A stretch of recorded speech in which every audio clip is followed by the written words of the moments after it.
गांव के आखिरी सिरे पर एक पुराना सा कच्चा मकान था। टूटी हुई दीवारें, छत पर मिट्टी के निशान, मगर इस घर के अंदर दिल बहुत साफ थे। इसी घर में एक यतीम लड़का अहमद अपनी बूढ़ी दादी के साथ रहता था। सुबह की सर्द हवा चल रही थी।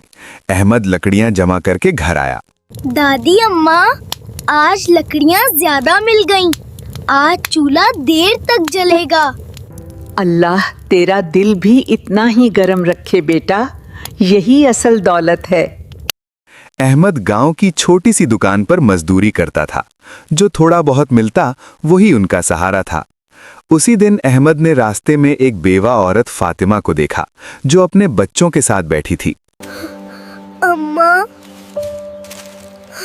रोटी कब मिलेगी? अल्लाह से दुआ करो बेटा, वही देगा। ये मंजर अहमद के दिल में तीर की तरह लगा।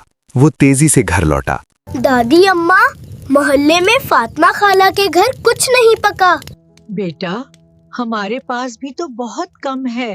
दादी, अगर हम आधा बांट दें तो भी हम जिंदा रह लेंगे। और अल्लाह पूरा कर देगा, है ना? ले जा बेटा, जो है ले जा। रात की तारीकी में अहमद ने आटा, खजूरें और थोड़ा सा चावल कपड़े में बांधा और फातिमा के दरवाजे पर रखाया। दरवाजा खुला तो फातिमा हैरान रह गई। अल्हम्दुलिल्लाह। अगली सुबह गांव में चहमगोइयां शुरू हो गईं। हमारे गांव पर एक बहुत बड़ी नेमत आई है। अल्हम्दुलिल्लाह। किसी ने फातिमा के घर राशन रखा था। इस दौर में भी कोई ऐसा करता है?